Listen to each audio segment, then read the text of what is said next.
Tout le temps que la communauté fut ainsi éprouvée, je pus avoir l'ineffable consolation de faire tous les jours la Sainte Communion. Ah, que c'était doux!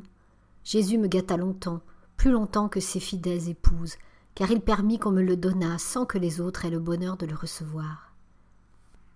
J'étais aussi bien heureuse de toucher au vase sacré, de préparer les petites langes destinées à recevoir Jésus.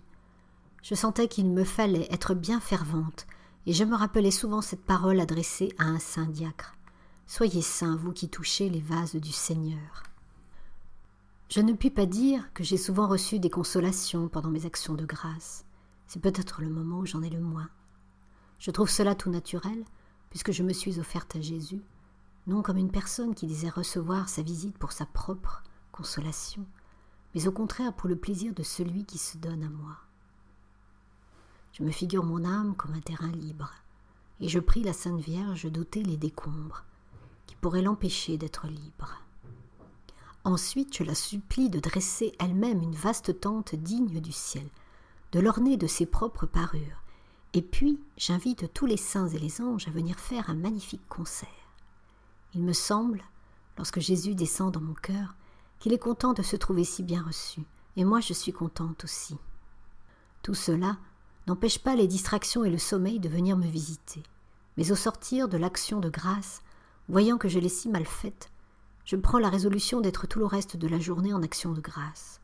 Vous voyez, ma mère chérie, que je suis loin d'être conduite par la voie de la crainte. Je sais toujours trouver le moyen d'être heureuse et de profiter de mes misères. Sans doute cela ne déplaît pas à Jésus, car il semble m'encourager dans ce chemin. Un jour, contrairement à mon habitude, j'étais un peu troublée en allant à la communion. Il me semblait que le bon Dieu n'était pas content de moi et je me disais « Ah, si je ne reçois aujourd'hui que la moitié d'une hostie, cela va me faire bien de la peine. Je vais croire que Jésus vient comme à regret dans mon cœur. » Je m'approche, ô bonheur. Pour la première fois de ma vie, je vois le prêtre prendre 2 hosties bien séparées et me les donner. Vous comprenez ma joie et les douces larmes que j'ai répandues en voyant une si grande miséricorde. L'année qui suivit ma profession, c'est-à-dire 2 mois avant la mort de Mère Geneviève, je reçus de grandes grâces pendant la retraite. Ordinairement, les retraites prêchées me sont encore plus douloureuses que celles que je fais toute seule. Mais cette année-là, il en fut autrement. J'avais fait une neuvaine préparatoire avec beaucoup de ferveur, malgré le sentiment intime que j'avais, car il me semblait que le prédicateur ne pourrait me comprendre, étant surtout destiné à faire du bien aux grands pécheurs, mais pas aux âmes religieuses.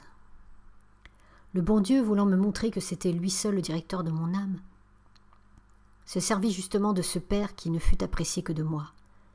J'avais alors de grandes épreuves intérieures de toutes sortes, jusqu'à me demander parfois s'il y avait un ciel. Je me sentais disposée à ne rien dire de mes dispositions intimes, ne sachant comment les exprimer. Mais à peine entrée dans le confessionnal, je sentis mon âme se dilater. Après avoir dit peu de mots, je fus comprise d'une façon merveilleuse et même devinée. Mon âme était comme un livre, dans lequel le Père lisait mieux que moi-même. Il me lança à pleine voile sur les flots de la confiance et de l'amour, qui m'attiraient si fort, mais sur lesquels je n'osais avancer. Il me dit que mes fautes ne faisaient pas de peine au bon Dieu, que tenant sa place, il me disait de sa part qu'il était très content de moi. Oh, que je fus heureuse en écoutant ces consolantes paroles. Jamais je n'avais entendu dire que les fautes pouvaient ne pas faire de peine au bon Dieu. Cette assurance me compla de joie. Elle me fit supporter patiemment l'exil de la vie. Je sentais bien au fond de mon cœur que c'était vrai, car le bon Dieu est plus tendre qu'une mère.